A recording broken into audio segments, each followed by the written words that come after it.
Good morning, students. Today, let us take up a topic in module 3 on success of on data acquisition systems and data conversion. There are various techniques for converting the unlocked data to digital data. So let us go through these techniques of converting the unlocked data to digital data. So one of the techniques for converting the unlocked data to digital data is using successive approximation ADC. That is successive approximation unlocked to digital converter. In this successive approximation ADC, as you can see in this figure, this is the LM311 comparator to compare the two input values. Then there is a n-bit successive approximation register. This is a successive approximation register to store the bit outputs, so store the outputs from the comparator, right? Then the digital output is available at the output of the successive approximation register. There are two signals for the successive approximation register. One is a go signal for starting the conversion, and once the conversion of analog to digital is completed, then the done signal is activated to indicate that the conversion is completed. Right. To begin with the conversion, first the successive approximation register or the successive approximation ADC is activated with the go signal. So it is activated with the go signal. So at every clock pulse, for every clock pulse that is applied here, the bit is activated. So this bit is activated, right? So this bit V0 is activated. It is switched to 1. So this bit is compared with the input voltage. So this input voltage and V0 are compared. If Vin is less than V0, then output of the comparator goes low. Okay. If Vin is greater than V0, then output of the comparator goes high. So depending on this, whatever is the output of the comparator, that is stored in the successive approximation register. So every time the successive approximation register is clocked, so every time we are getting the output from the successive approximation register, and that output is compared with the input voltage. It is first converted from digital to analog. So the analog output voltage from the DAC is compared with the actual input voltage. If the actual input voltage is less than the DAC output, then the output of the comparator is low.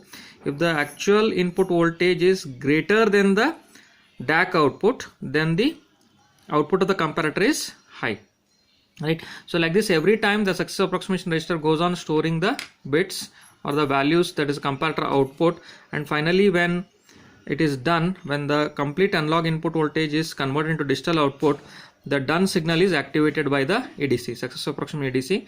So once it is activated, it indicates that the conversion is completed. So like this, the final digital output is available at the output of the successive approximation register. So here D out signal, digital output, whatever is there, that is nothing but the final digital output, which is equivalent of the analog input voltage that we have applied to the successive approximation ADC. Next is 16-bit dual slope ADC. There is 16-bit dual slope ADC. So there are three phases for conversion here. There are three phases for conversion. That is phase P0, P1 and P2. There are three switches here, P0, P1 and P2. As you can see in this figure, these are the three switches. These are the three switches, P0, P1 and P2. So these are digitally activated switches, right? Initially, in the first phase, P0 is activated. P0 phase is activated. So when the P0 phase is activated, right, it is closed. The switch P0 is closed. So the capacitor starts charging. The capacitor starts charging, right? So during this phase, you can see in the waveforms that are indicated here. So this is for P0. This is for P0, which is activated at time T0, right? Next is P1, P2, then the busy flag. If the system is busy, then that is indicated by the busy flag. P out, that is the bit here. You can see in this figure, this is the P out bit, that is the output of the AND gate, final output of the AND gate, P out. Then we have the V out, right, V out output. So V out is indicated here, the last one. This is the V out waveform.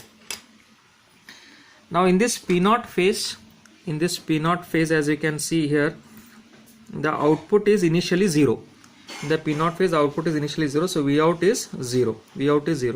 So the capacitor also gets sufficient time to discharge here. Right? Sufficient time to discharge here. So this is the P0 phase or the phase P0, phase 0. right? Phase 0, where P0 switch is activated. Next, during the phase 1, P1 switch is activated. Next, during the phase 1, P1 switch will be activated. So when P1 switch is activated, input voltage Vin is applied. So this is an integrator circuit. This portion R and C, what you are seeing here, this is an integrator circuit. So the input voltage will be integrated during the phase 1. So during phase 1 is integrating the input voltage. You can see the integration of V in here, V out. V in is integrated, right? Then during the phase 2, first we have seen phase 0, phase 1, next is phase 2. During the phase 2, V reference voltage is activated. That is P2 is activated, P2 switch is activated. So the input to this P2 is applied from the output of the inverting amplifier. This is the inverting amplifier. The negative output voltage is obtained here from the inverting amplifier, because V out is equal to minus RF by R1 into V in. So we get a negative output voltage. That negative output voltage is applied as input. That is our reference voltage here. So reference voltage is negative. So for this negative reference voltage, as it is negative, so it is integrating, the output is integrated back to 0. You can see here, and it is integrating the reference voltage, the output is integrated back to 0. That is during the T2 phase, time T2, right? That is during the time T2. That is during phase 2. So these are the various phases of the 16-bit dual slope ADC. Therefore, here we have T reference is equal to T1 minus T0. T reference is equal to T1 minus T0. So you can see here, this is T reference. So T reference is T1 minus T0. This minus this, that is our T reference. Similarly, we have V out at T1. V out at T1 is minus 1 by RC V in T reference. V out at T1, at this time T1, our V0 voltage at T1, that is given by minus 1 by RC V in T reference. That is input voltage when we are applying the input voltage during phase 1. So minus 1 by RC V in T reference. T reference is T1 minus T0. Okay. Then we have the V out at T2 equal to 0. So it is because it is integrating back to 0. Output is integrated back to 0. So V out at T2 equal to 0. You can see here in this waveform, V out at T2. So V out at T2, at this point T2, the V out is 0 volts. Okay, and T in is T2 minus T1, is it not? T in is equal to T2 minus T1. That is T in, that is called as the time T in, T2 minus T1. That is the difference between T2 minus T1, that gives the difference, that is T in. Then the final unknown input voltage is given by the formula V in is equal to V reference by T reference into T in. V in is equal to V reference by T reference into T in. That is our input voltage. So we know V reference, we know T reference. What is T reference here? T1 minus T0. Then T in is T2 minus T1. So that will give us the unknown input voltage V in. So like this, in the 16-bit dual slope ADC, we are finding out the value of the unknown input voltage, or we are converting the analog input voltage to digital voltage. Next, sigma delta ADC. The third type of ADC that we are studying is sigma delta ADC. So this is used for most of the audio applications. In most of the audio applications, sigma delta ADC is employed. This sigma delta ADC, it is clear from the figure here. There are different blocks here.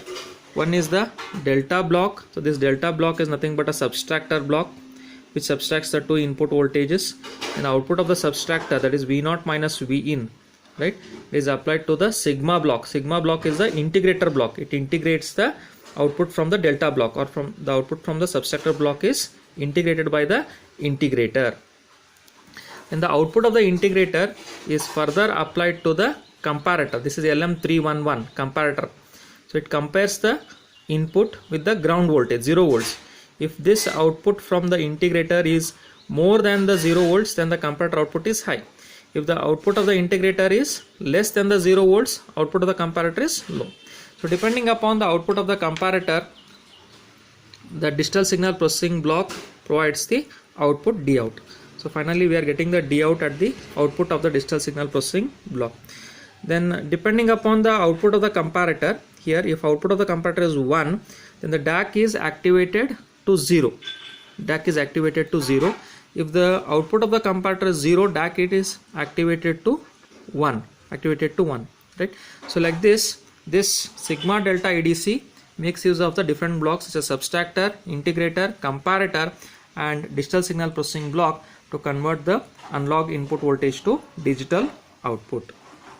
So this is our sigma delta ADC. The last one among the converters is flash ADC, which is the fastest among all the ADCs. So 2-bit flash ADC. Flash ADC is the fastest among all the known ADCs. You can see in this figure the reference voltages are created. So using the 20k resistors, using the 20 kilo ohm reference resistors, different reference voltages are created: 2.5 volts, 5 volts, 7.5 volts, and then we have 10 volts, right? So there are different comparators here. 3 comparators are used. LM311 comparators are used. Then there are gates at the output to provide the digital output: NOT gate, AND gate, and an OR gate. Now coming to the working of this flash ADC.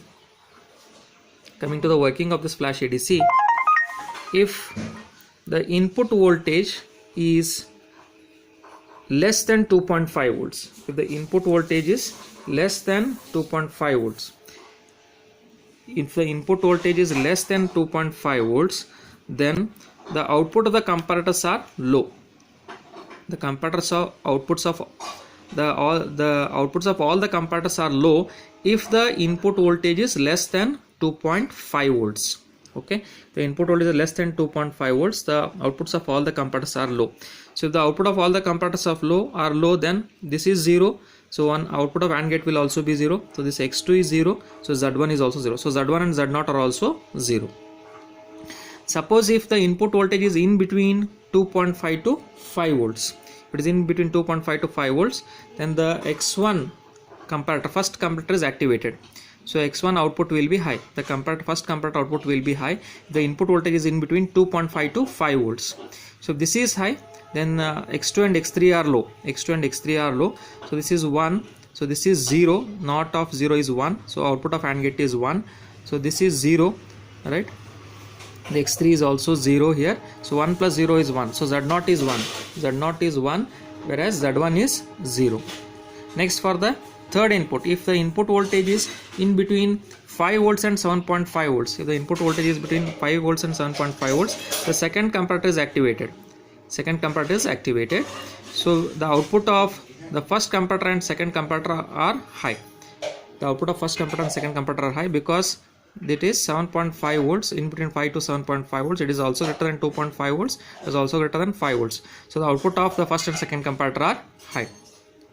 So based on this, again they are applied to AND gate. So if it is 1 here, this is also 1, right? So 1, the NOT of 1 is 0. So this AND gate output will be 0.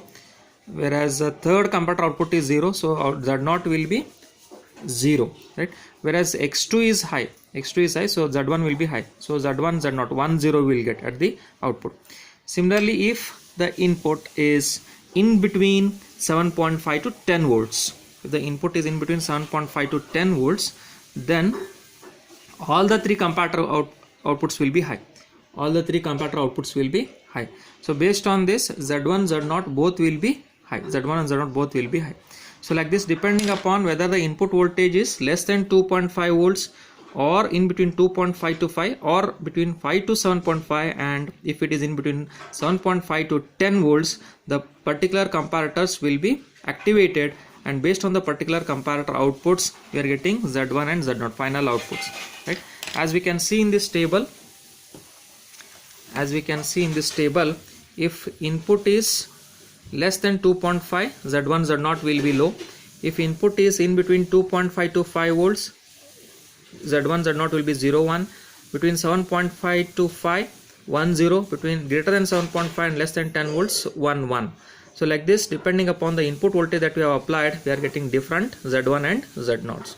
Like this, it is converting the analog input voltage into digital output. This is how the flash ADC works. So this is all for today's class, students. Hope everybody have understood. If there are any doubts, send your doubts to me so that I will be able to answer to your doubts. In today's class, we have gone through different types of analog to digital converters. That is, first we have started with successive approximation ADC, then 16-bit dual slope ADC, sigma delta ADC, and finally flash type of ADC. Right? Thank you.